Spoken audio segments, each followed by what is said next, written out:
Bro, I follow this girl. Her fucking Twitter name is omni-man apologizer. I don't know if you can keep this in or out, but bro, that she might be like the second coolest white girl I know behind like Billie Eilish. So like, I don't know, bro. I'm like trying to shoot my shot somehow. You imagine she watches this and that's how she finds out. That would be Right. hilarious. This building is shaking right now.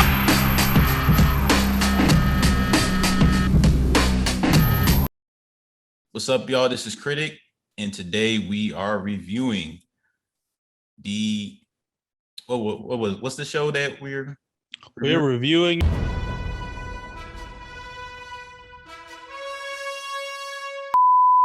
And if you want to know who this person is Eladio Palanco. What's up, y'all? How y'all doing? Thank you, NotACritic, for inviting me onto your channel to talk about one of the most unique animated shows I think I've ever watched. That's for sure. He has a podcast and he also has a YouTube channel. But yeah, YouTube, TikTok, social, wherever you find it, listen, wherever you're at, just type in Empty Opinions and you'll find something from me. Obviously, we're talking about Invincible, one of the most hottest shows right now. Y'all already heard my opinions on it with my reaction. So I came here today to talk about spoilers, and I'll let Eladio lead the way on this spoiler. So okay. First, what are your thoughts on the show? Then we'll start with spoilers. Well, I'll say that first, we just gotta get something straight for anybody who's watching. I'm more of a Marvel fan than you are, so I think that needs to be kind of said in the beginning, right? You're more of like a DC, those comic books, rather than like the fucking mainstream Marvel shit. Is that fair to say? Yeah, I would say this is a good show. The first 3 episodes were amazing, and if the tone and storytelling from the first 3 episodes continued throughout the entire season, I would say this is my favorite show of the year. But unfortunately, I just felt like the middle of the show, there was a lot of story in the first 3 episodes. Then from episodes 4 through like 6, it was kind of like filler. There wasn't really much going on in terms of plot. Like if you really pay attention, like where we left off in episode 3 to episode 6, nothing really happened with Omni-Man. The only thing that really happened was the wife finding out. That was it. But and then things pick up in episode 7's crazy episode. Probably the second craziest episode beyond episode like 1. Episode 8 is weird, but I'll get to that in a second. As it was approaching the finish line, it started to get better, and then I just didn't like the way the story wrapped up. That would be my main issue with it. So that's Eladio's overall thoughts on it. So episode 1, when you first watched it, how did you feel about it? Like in the first, I don't know, like 20 minutes, and then at the end. So here's the thing: this show, the first 30 minutes or however it was like seemingly normal. It was kind of what I expected this show was gonna be based on what I've been hearing. Right? I didn't know what made this show special. Nobody said anything. All anybody ever said was, "Oh, this show is great. Everybody's talking about it. You were talking about it, show of the year." And I was like, okay, it's good. But I didn't know what it really was. So I'm watching the first 30 minutes and I'm like, okay, this is kind of what I'm expecting. It's entertaining. It's a superhero story. I enjoy the animation. I like the dynamic of the, superhero son and the dad.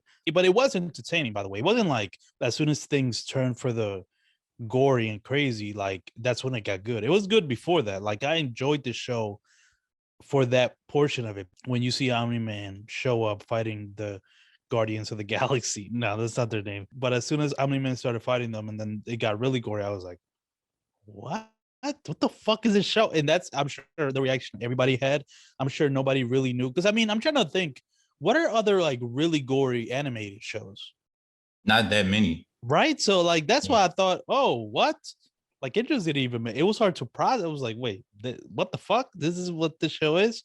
But after that, I was like, I see. It immediately clicked. I'm like, okay, this is the fucking hook for this show. Like I had the same thoughts as you with episode 1. I thought it was just like a typical, superhero show. I like Mark. I like Omni-Man. I like Debbie, the wife. Like all the characters were like typical, like, you know, Spider-Man, Teen Titans type of heroes. Like the Guardians are basically like the Justice League. They have like Wonder Woman, the Omni-Man, Superman, of course. And then you have like Batman, Aquaman, who he got like a fish head, which makes me laugh. That's pretty really funny. I actually like Yeah. that even more. I like this version of Aquaman better than the original Aquaman. Because can Aquaman shoot water? No, he can't shoot water. See that even that alone is like, okay, that's pretty useful. And the fact that it's a fish head, I'm like, okay, that also makes sense. You know what I mean? It's like a fucking fish is a superhero.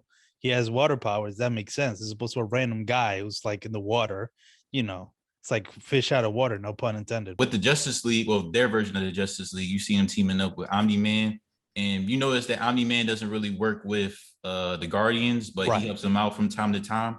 But then the ending comes. Like, it comes out of nowhere. Like, you see them all getting contacted by a mystery person or whatever. This part is actually really cool. And it helps with the surprise because before they all go to the thing, we're shown their lives. We're shown like the people they care for. Like, so you think, okay, this is gonna be just a typical like get together, right? You think, oh, somebody's calling, and then they're all gonna get together. We've seen that in Justice League. We've seen that in a lot of superhero projects, you know, IP, and we never go back to that, which is kind of sad. I wish would have gone back to like at least a couple of the people they set up, right? Especially the Red Flash.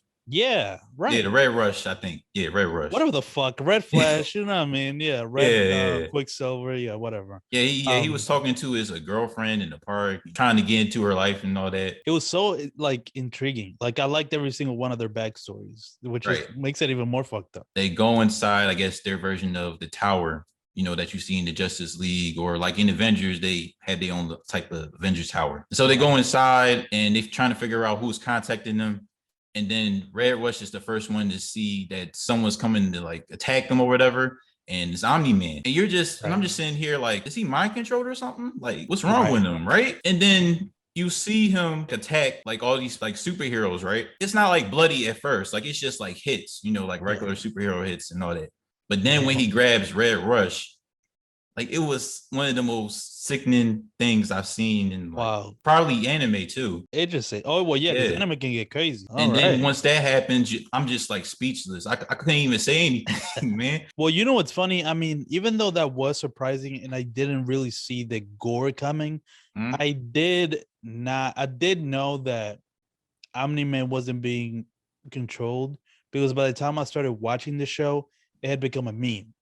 Yeah, that kind of. Yeah. So the whole kind of, because for a long time I thought Omni-Man, people would be talking about Omni-Man, and I'm like, is that like a different show that I don't know about? I didn't know it was part of the Invincible. I didn't know that was dad's character.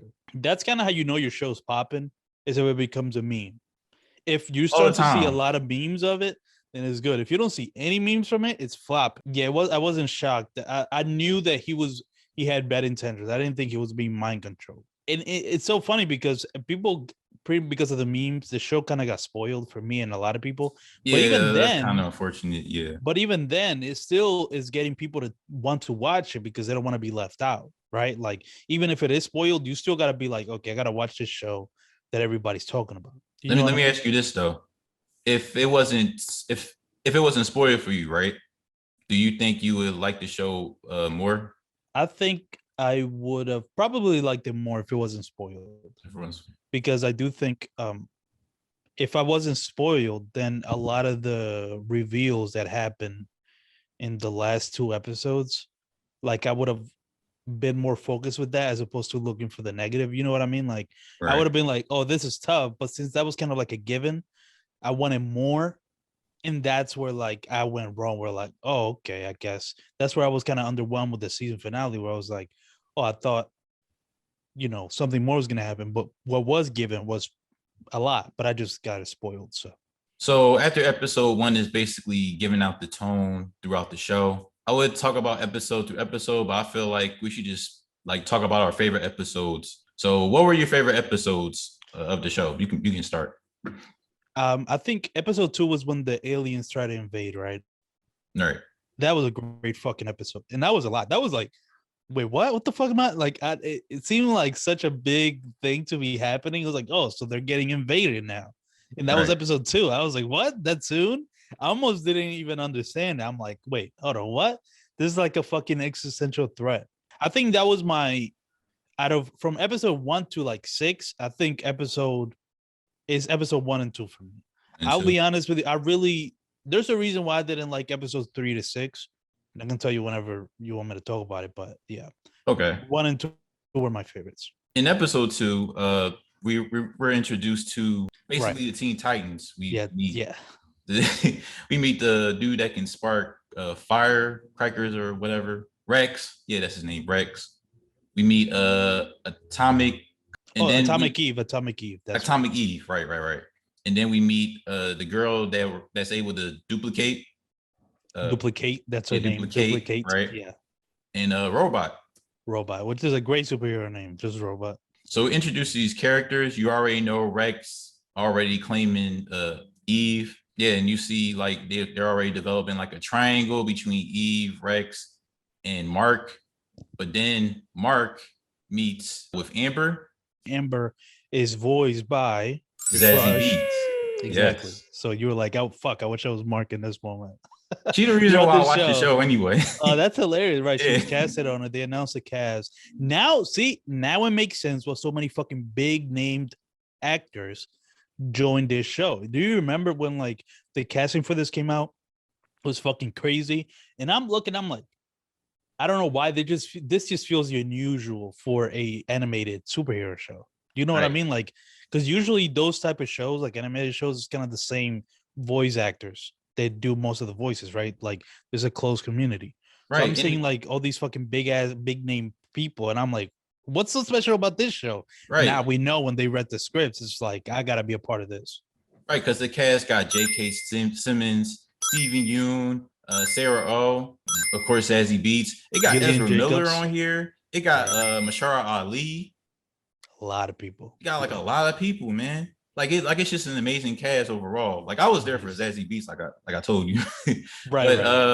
But the rest of the cast got me interested in the show. They get in trouble with the aliens and they start invading, and they always come back because they're like 5,000 years more advanced or some shit or something like that. And then that's when Mark ends up getting beaten up as usual. Right. And then Omni-Man comes in. He saves the day. And he comes in to their portal.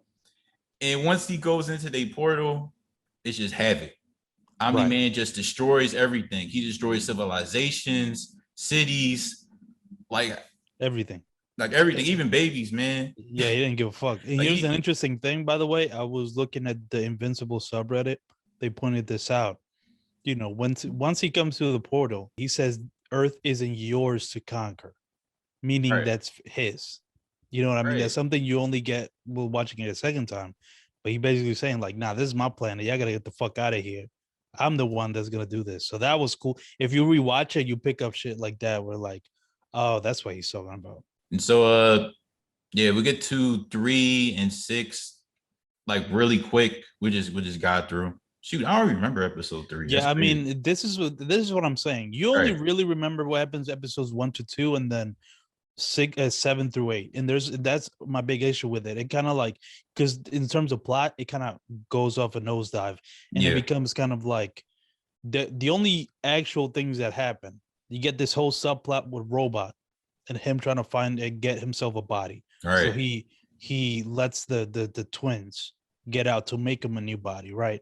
So that happens. You don't know what the fuck is going on with that. This is like a weird subplot. And then the main plot becomes, I guess, Mark is struggling with his girlfriend and being a superhero. And this is my first really fucking big gripe with the show.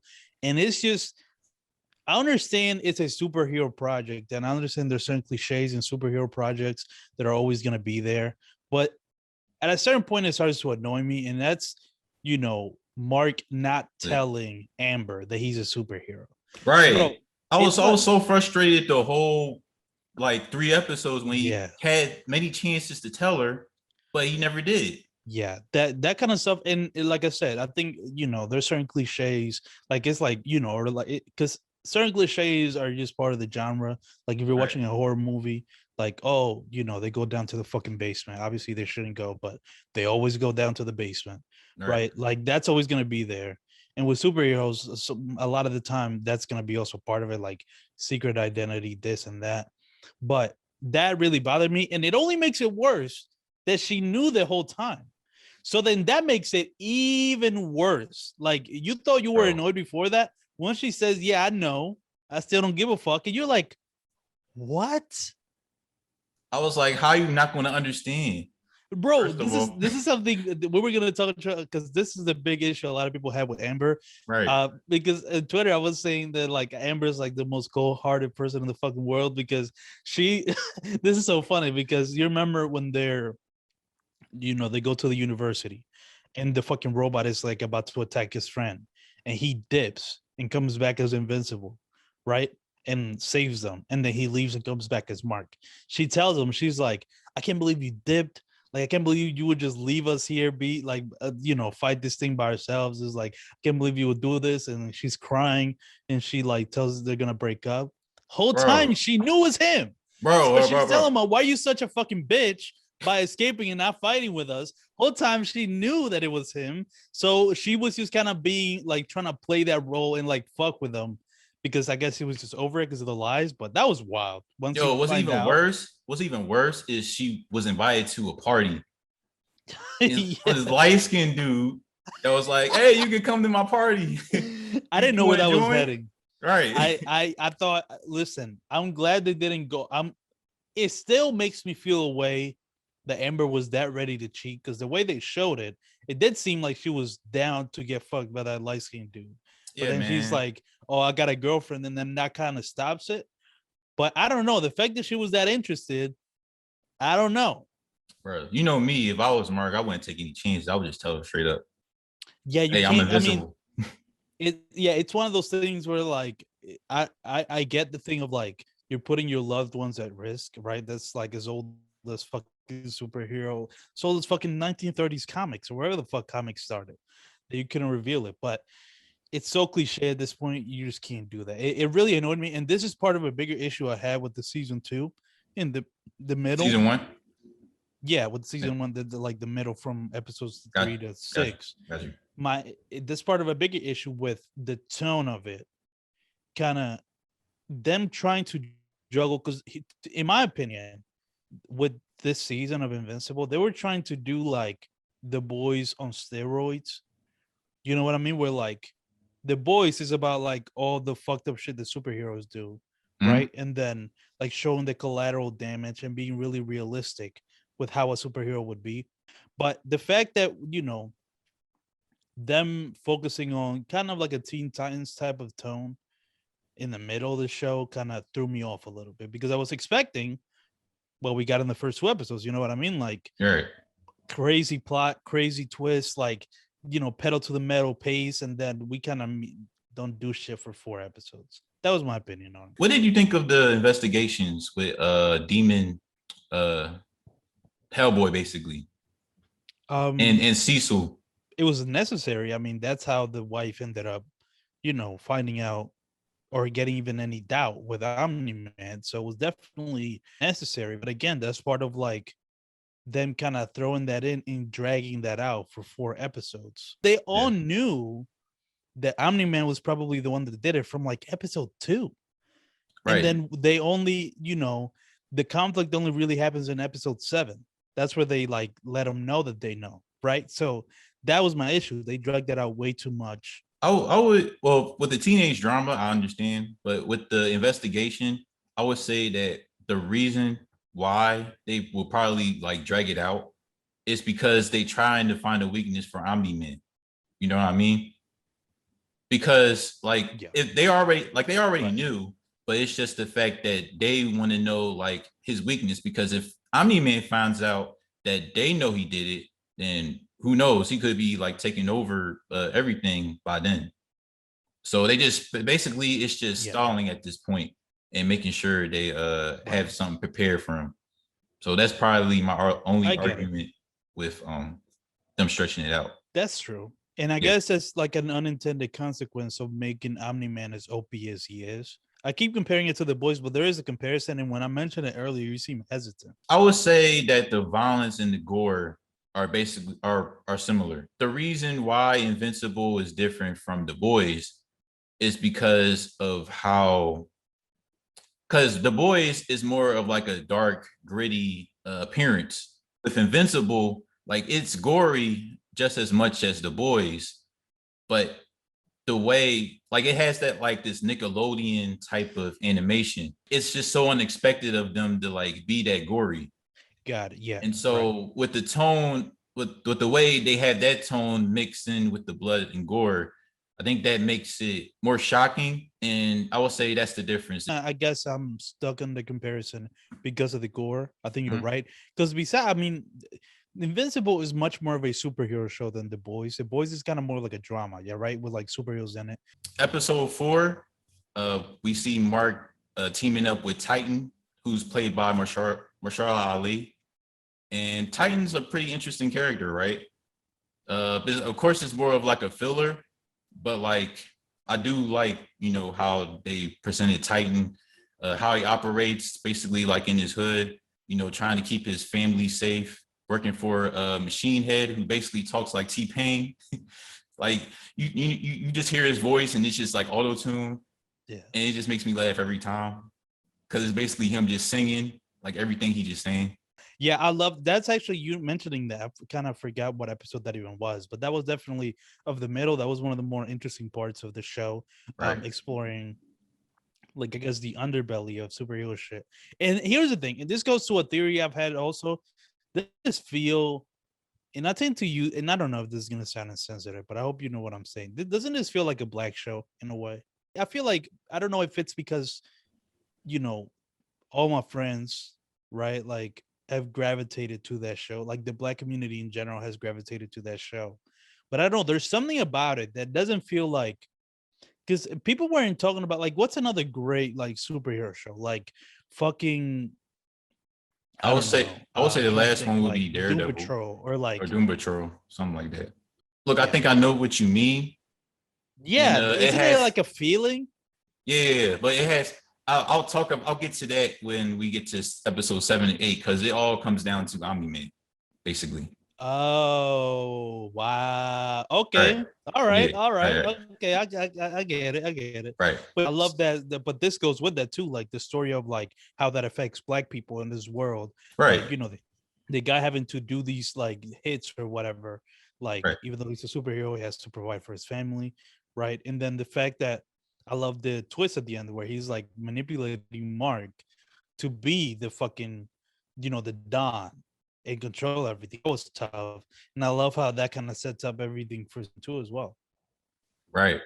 And you forgot our boy, Battle Beast, the cat dude who got like the Thor hammer. I'm trying to think. He like Yeah, the only bro, one that that like motherfucker beat is the, OP as fuck too. yeah.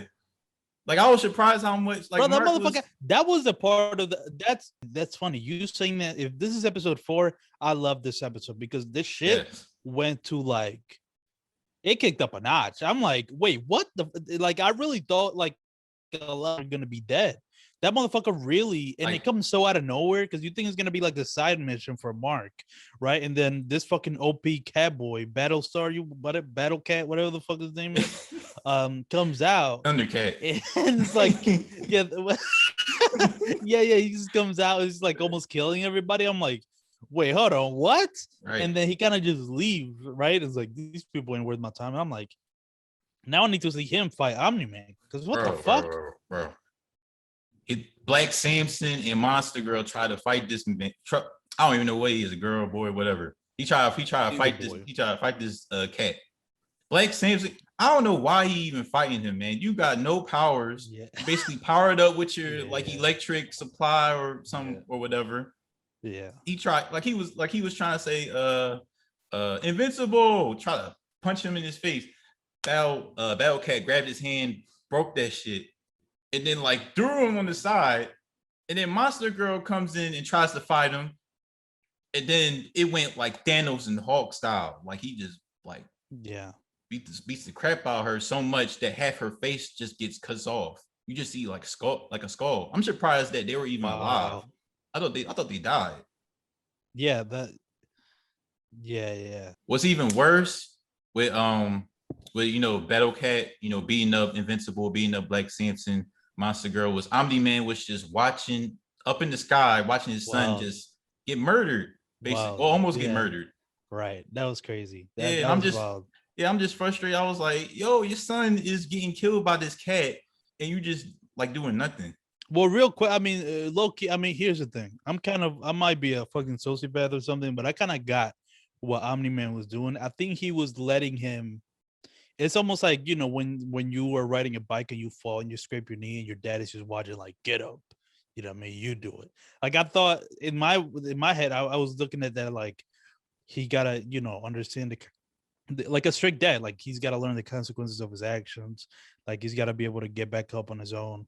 That's what I took it as. Right. But I when mean, when you get beat like half to death, then it's like a certain limit. well, I mean, I don't know, because I mean, that's the name of the episode. The name of the show is Invincible, and he's half Viltrium or whatever the fuck. So, all right. Since we talked about episode 4, 5 and 6, they like fillers basically. So do you have any thoughts on 5 and 6 before we get to 7 and 8? no, we already talked about the Amber shit. That was all 5 and 6, like Amber being a fucking B word. Yeah. And like fucking with Mark is fucked up, but there's a certain blackness to the show, and I think also Amber adds to that, right? Like the Yeah. main love interest being a dark-skinned, woman.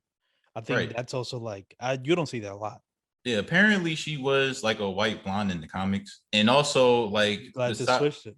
also the whole time she like thought like in the comics like she was like Mark was a drug dealer. Oh, okay. Right.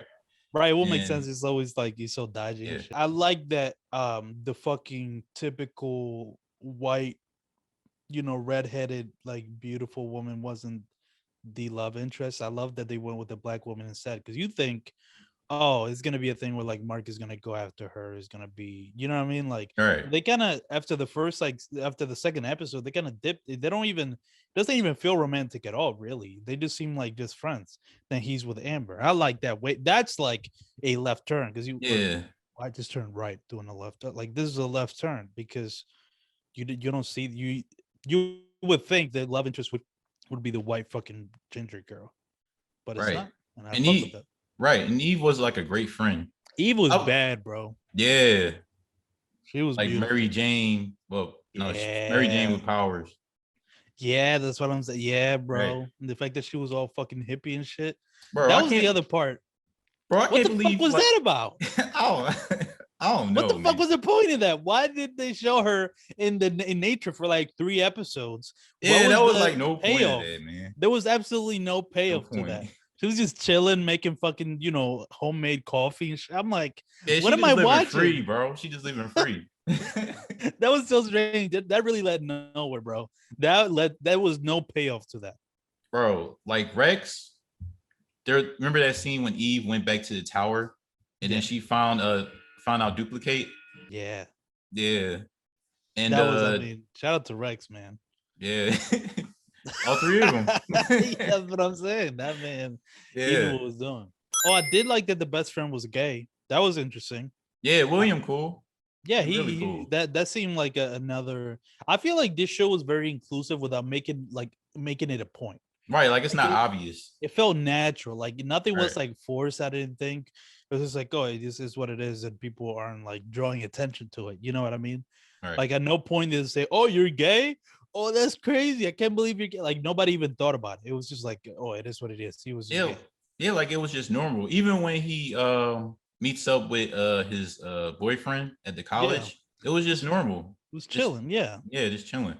I definitely like that. So episode 7, basically Debbie finds out that Omni-Man killed the whole league or whatever, and Omni-Man finds out that Debbie knows, and they both talk about it, and Debbie is just not with it, and basically telling one of the most powerful beings on the planet to like leave the house. Yeah, it's like fuck out of my house. And I was like, you shouldn't be doing that. Well, I knew he wasn't gonna do anything to her. He wasn't gonna do anything. Listen, women, bro, the power of women. I just gotta say this real quick. Mhm. The power of women is that they really could tell the most powerful man in the fucking galaxy, in the universe, get the fuck out of my house, fucking, fucking murderer, bitch, whatever. And Right. he's not gonna do shit to her. That's how strong women are. She's like, she knew ain't nothing was gonna happen to her. That Bro. was fire. I love that. That, you know what? Never mind, man. I ain't even gonna talk Oh, about it. I was gonna say like Omni-Man was with Deb was the reason look, Debbie was the reason Omni-Man didn't like conquer the planet. So she might have That's what she I'm might got saying. some magic, man. I don't I'm know. saying the power of women. Yeah, Yeah, bro. POP. right. The And power of so finish your sentence. Omni-Man leaves.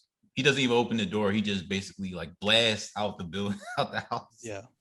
I'm like, it probably don't even matter. He was gonna conquer the planet anyway. Well, that's the equivalent of like, slamming the door for him. You know how you're leaving, it's like you want to make attention. It's like, fuck it, I'm just gonna make a hole in the house. And Cecil, the Nick Fury of the whole universe, basically is trying to have a plan to kill Omni-Man. And it's him and I call this dude with the glasses Bobby Hill, because he looked like Bobby Hill. It does look like Bobby Hill, yeah. Yeah. And they try to work out a plan to like kill Omni-Man. And so while that's happening, we already talked about the Amber stuff. Amber basically knew Mark was a superhero, and that annoying stuff out the way because we already talked about it. Well, do you want to talk more? Oh, do you want to talk more about it? About Amber? Man, yeah. I think we talked about Amber. I mean, I did like that she came back to him at the end. For whatever reason, I thought she wasn't. That kind of made me feel better about her character. Because I guess when I was seeing people talk about it online, they did make it seem like she never forgave him. Right. And y'all fucking nerds better not go after Zazie Beetz, bro. She got nothing to do with it. All she did was voice the character. That's it. I'll be honest. I think people watching Invincible are cooler than people who watch Star Wars. Yeah. That's my hot take. Yeah. I don't want to insult any Star Wars fans out there, but I feel like, Invincible watchers are cooler than fucking, 40 Star Wars. Watch them come after me next. Fuck. I don't care, bro. Yeah, we don't I want care. all the smoke. I want to protect you from it because those fucking people are wild. I don't give a fuck, bro. If Star Wars fans come after me, I don't care, bro. We already talked about like the King Kong fans already hate me. Right, King Kong. I didn't even know King Kong had fans, bro. Bro, that's wild. I had no idea. Right. I didn't know there was that high. I didn't think a character from like the 1930s would have that many fans. Well, I'm fucking tell you in the comments, yo, you don't talk shit about my fucking guy. You know what I mean? What are you talking about? That he didn't have powers or whatever. I don't know. Yeah, but whatever. So Omni-Man tries to look for Mark. Mark is basically like trying to separate himself, trying to look for Eve because he's having problems with Amber, and basically doesn't want to be a superhero no more because it's like so much responsibility, with the girlfriend and saving the planet, but always get like his ass kicked from everybody. Omni-Man comes back to the house to see if Mark was there, and he basically see these invisible like soldiers, and he just kills them like. By the way, brutally, man. Another parallel, and I just gotta say, I think this show, the reason, first of all, I don't think it's a coincidence that this show is happening on Amazon. Yeah, The Boys is.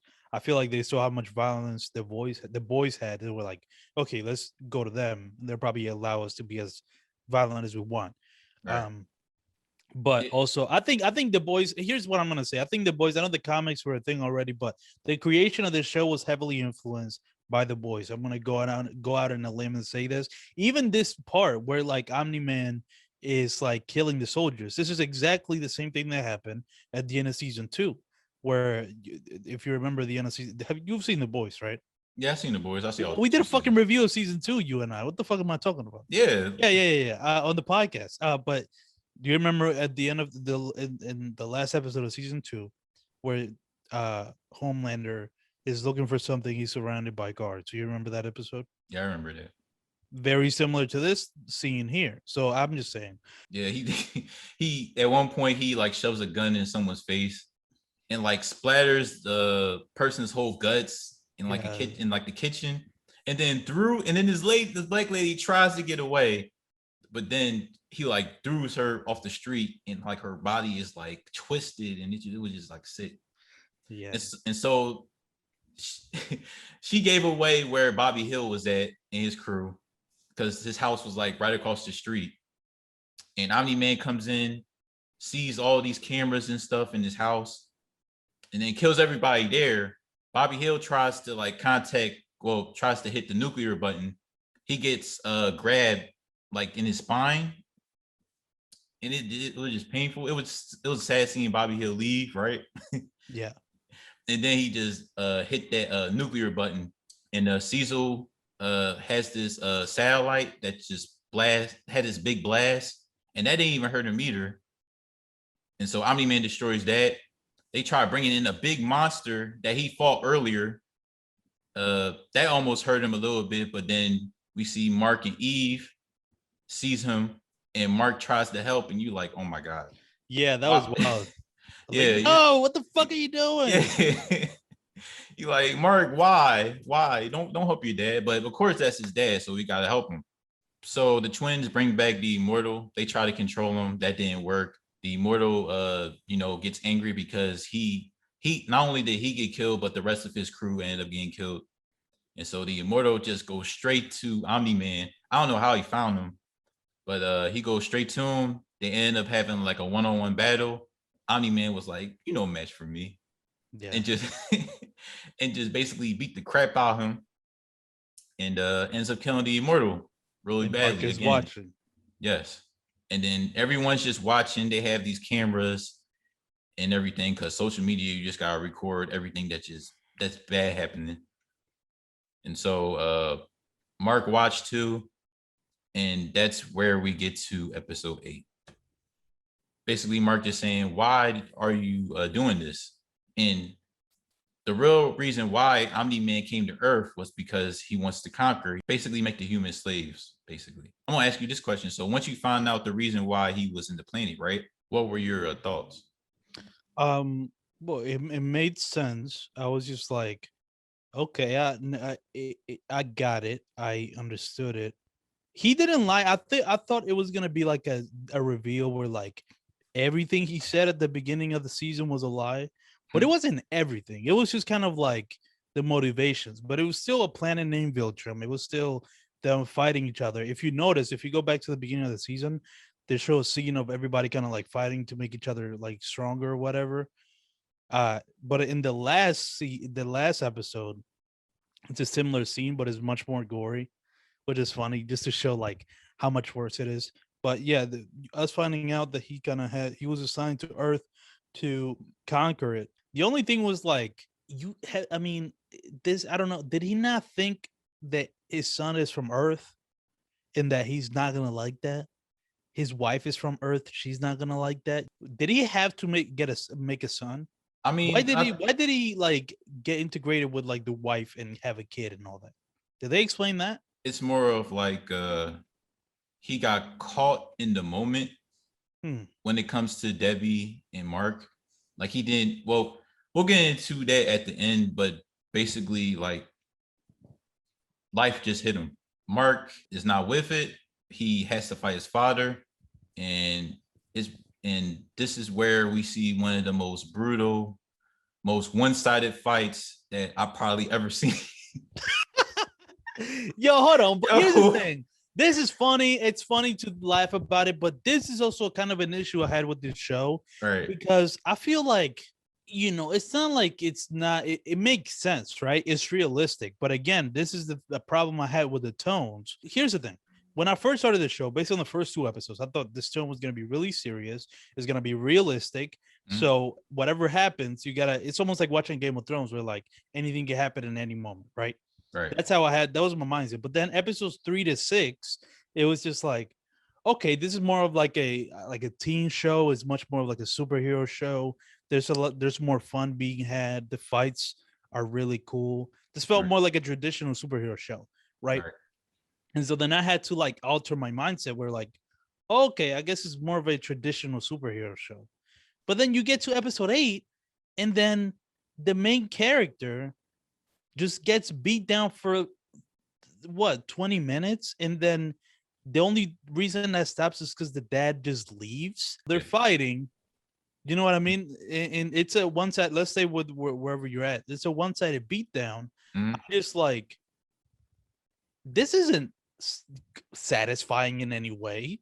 This is almost like spitting your face after you've invested 45 minutes. And I don't mean this is a bad way. Mhm. I'm just saying they treated it so realistically that I'm like, I'm almost kind of depressed at the end of this episode because I'm like, there's nothing good that happened this episode. Absolutely nothing. Like in terms of like the main character, like good guy, bad guy, there was Right. nothing good. We go through moments of like Mark like getting a girlfriend, and then we see like Eve and the triangle with that. It's like the teen shit kind of messed my mindset, and then it didn't prepare me for the end of the season. If that makes, do you know what I'm trying to say? Does that make sense? Yeah, you want more of like a consistent tone that matches that's basically like can match all together, because we have like the team, Yeah, we have man. like the serious stuff, we have like the gore, and they try to match everything up, but sometimes it could, it could like separate sometimes. Bro, it gave me hope. That's my only problem. I guess this may be my issue, but I had hope, bro. I had Yeah, I hope feel you. something good was gonna happen, Right, and I just felt fucking so like depressed while watching that episode. I'm like, oh, I right. guess can't have anything good. And so many people got killed, man. Especially this one, it was a scene with Bro, this one black dude who thought he escaped from the jail. Bro, he thought he was gonna live. He was like, "Oh, thank God, I made it." And then Omni-Man just shows up right behind him, and he just got this face like, "Oh."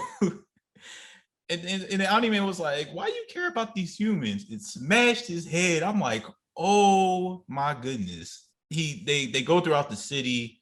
They destroy everything there. The most gruesome scene is when they go down to the train station and Omni-Man just grabs Invincible's head right towards the train. The train comes towards him, and then they just smush together. Yeah, wow. It was just wild, man. You see, and it wouldn't even be like that gruesome if you didn't just hear the sound effects, like bones just crushing on like the steel. People fucking Yeah, yelling and and shit. you Yeah, know man. there was like kids. What was the character arc for Mark this season? That's my issue. How did Mark change from episode 1 to episode 8? I could only say for me anyway. I think the growth is more of like expectations because he wanted to be just like his dad. He wanted to be a superhero so bad that he didn't realize all this responsibility he has to do.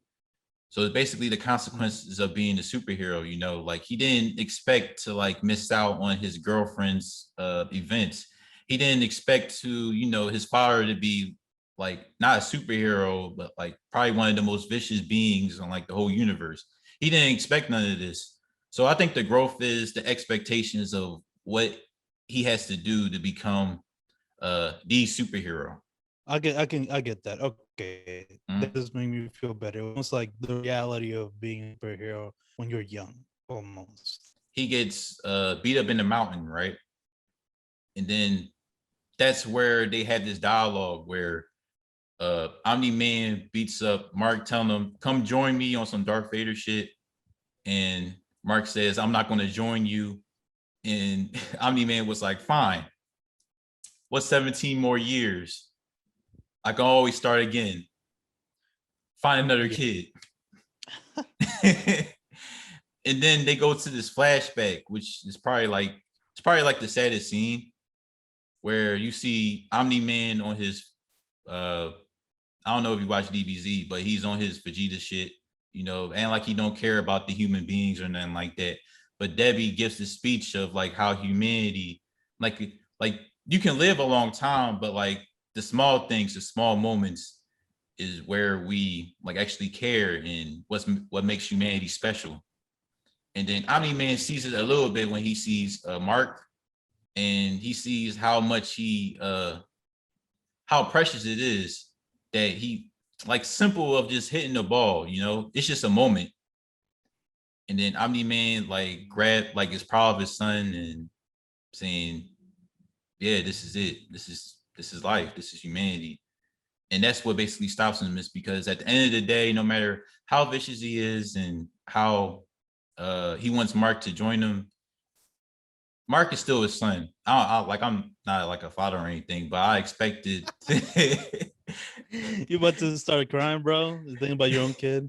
Man, it's just Yeah, when I was like watching that, I just thought, oh my god, I have a kid. It's gonna be the same thing. yeah, like you know he wasn't gonna kill his son, man. Like Yeah, no. he loves him. And it was a funny like transition where like like when he was younger he had like a gap teeth, and then they flash back to him and he has his Pretty teeth like funny. smushed up. Yeah. Yeah, and that's when we ended up getting the meme where Omni-Man like, why you made me do this? Like, think, Mark, think. And it was one quote, and it's probably one of the best quotes in the show, where he's like, what will you have after 500 years? And then Mark was like, you, Dad, I still have you. So Right. like, That broke him. that's where that's where basically the episode stops for me, because everything else was just like filler and all that. They basically were just setting up season 2. Here's what I wanted to do. I wanted to try to explain how I viewed this season in the eyes of another show, right? Let's say, because you said the boys, you said Huey and Mark are kind of similar. Right. I'm trying to think of how the first season. Here's what this show was missing. I'm gonna tell you this right now. What this show was missing, what could have prevented it from being such a fucking depressing show at the end of it all, was somebody like a buffer between Mark and Omni-Man. Like somebody who could have maybe died or something. I don't know, something that prevented Mark from like getting the dog shit beat out of him once again, Mhm. right? So that you're not like, this is our hero. Because that's at the end of the day, this is supposed to be what the show, it's named after him. Yeah, superhero. So it's like at a certain point, you're just like, the shows after this, like it almost, if he doesn't win at least once, here's my issue. He didn't win at all. He didn't have any good moments in this fucking season. No, So then I'm thinking in the finale, there might be something that he does that's good, where it's like, oh, he kind of won. It could be a bittersweet, like, it could be a thing where like he maybe almost beats his dad or does something to like really hurt his dad bad and then accidentally kills Amber. I don't fucking know. But right. like, where like he still kind of wins, but it can be still like depressing. But he never won anything this whole fucking season. I guess it's just not that exciting for me. Like seeing somebody learn the responsibilities of a hero, of being a superhero for an entire season. And then at the end of the season, he just learns that lesson. That's what but he doesn't win any fight, gets Right. beat up constantly. Maybe that's my issue with it, but it certainly was unique. It's a cartoon show, like a cartoon that has the same tone as Game of Thrones is blowing my fucking mind. It almost like it's hard for me to register. You know what I mean? Right. Like an animated show that is as brutal as Game of Thrones. It's almost something I don't even like. It's giving me a headache even trying to think of that. Like, how the fuck does that make sense? I don't know, man. I Right. just felt like, I mean, just Omni-Man fucking just dipping, like him just leaving. Since you explained it now, him just kind of he left. It was a strange finale, bro. It was a Right. brutal finale. It was a lot of cool moments, but in terms of wrapping up 8 episodes into like at the end of a season, it wasn't it for me. Maybe season 2 will help out make season 1 better, because apparently Mark does become a better hero in season 2, hopefully. Okay, that's good, because I was gonna say, here's the thing: this would break me, and I could see them doing it, and I would respect it, but it would break me personally if at the end of season 2, his fucking dad comes back and beats Mark exactly the same way again. I'm just saying, how would you feel if that's how season 2 ended? It ended with Mark getting beat the fuck up to damn near dying again. It could be his dad, it could be somebody else, but like getting beat up like fully, and that's how the season ends. How would you feel about that? I probably feel the same way, because it makes sense why he gets beat up by his dad now. He's not powerful yet. Is that it does make sense, yeah. Right. I But if agree he that gets beat up again by his dad, And also, by the way, there's like other people like him, like Omni-Man, that's coming A straight to lot of Earth. Viltrum people, yeah. So Right. it could, bro. I mean, here's what it is. I think I'm right now mad, but like, let's say this goes to 5 seasons or whatever, and the show ends with Mark beating up Omni Man. That would be That'll be a worth big it. payoff. That would be, bro. I would lose my mind, like excited. It would be like if the Raptors didn't make that last second shot against the Oh, Sixers. you're gonna have to remind me about that. Like if that didn't happen, like that's how happy I would be. So maybe they're building him, they're making it so hard for Mark so that it feels good when he does win. Right. I think I would like that, but I guess I would have liked to just binge it up to that point. I don't know.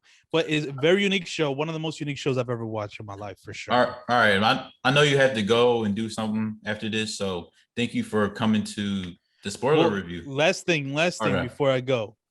You said by the end of the season, you kind of understand, like, what is it about Omni-Man that makes the show Black Show? Oh, I that's want to right. hear this. So, okay. Omni-Man, you could look at it in two ways, right? Omni-Man can be looked at as like a colonizer, right? Where Okay. All right. where he doesn't respect, the human race and all that, and he feels superior because of his abilities and all that, and he looks at the humans as like animals or whatever. Yeah. Right.